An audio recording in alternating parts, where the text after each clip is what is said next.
Marian, how does it feel to be part of a preview tonight? Dito Kati yan. Yan. Yan. Okay, go. Ano lang feeling to be part of a event ngayon ng preview? Sabi ko nga may shoot ako today, but alam mo yun, anything para sa preview gagawin ko talaga. So I cancel my shoot today just to be here tonight. Parang last year, nandun ka rin, di ba? Yes. Oo, lagi kang ano dyan.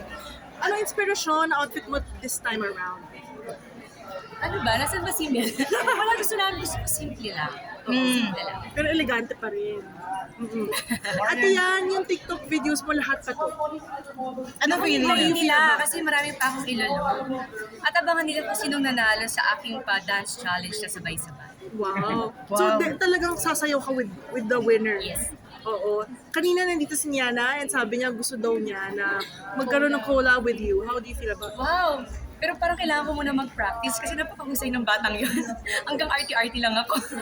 At isa rin daw sa pangarap niya si Zia daw mga collab. Sobrang alam mo, love siya ni Zia. Kahit dati pa, parang nakita kami last preview event, binidyo ko siya for Zia. Kasi love siya ni Zia ang sumayaw. Bakit mo naisipang mag-TikTok na yung mga Ang sayaw? dami kasi nagsasabi sa akin na bakit hindi daw ako sumayaw, na-miss na ako sumayaw. Yes. Sabi ko, why na? Bakit naman hindi? So, nag-try lang ako ng price tag. Hindi ko naman alam na.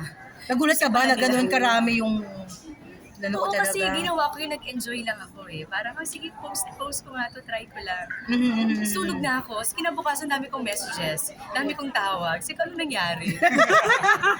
Sabi niya, sayaw ka pa. Okay, sige. Hanggang kaya ng sked. How do you conceptualize kung anong isasayaw mo, anong song, gano'n? Very hands-on ka sa pagpili. Oo naman, kasi gusto ko pa rin parang sa damit yan. Kung saan ako komportable, yun ang gagawin ko. Pero ang laid back yung mga outfits mo doon Kasi yun naman talaga ako sa totoong buhay. Sa totoo lang, bago mag-Marimar, yun talaga ako. Shirt and jogger. Marian, nag-start na ba yung shooting nyo ni Ding Dong na movie? The movie this week. Pero gano'n ka excited no na working again with Dingdong in a movie? Super excited. Pag pinagkukwentuhan nga namin, sabi niya, naku, nililook forward ko na makatrabaho kali kasi ang tagal na namin hindi nag-work together eh. Right. So ito na yung moment namin para arty-arty kami sa set. Pero kompleto na yung script, nabasa nyo na cover to cover. Talagang ready na to roll. And you're part of Metro Manila Film Fest. Yes. Ano ka excited for that? Super excited kasi ang tagal kong hindi nagpipelikula eh. And then this time with Star Cinema pa, with Dong pa.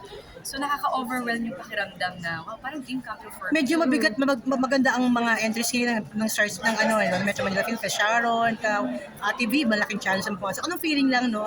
Ang ganda ng mga ngayon, kasama Nakakatuwa. pelikula. Siyempre, prayer namin na lahat na may entry dito sa Manila Film Festival na manood uli, bumalik uli yung pagtangkilik ng mga tao sa panonood ng pelikula. Anong Yun naman klaseng ang goal Dong? natin. Is this your movie comeback? I think so. After, my God, ano bang last ko? Tagal. Tagal na. Tagal na. Yes, parang 13 years ago. My Lord. Yes! Oo, 13 years ago.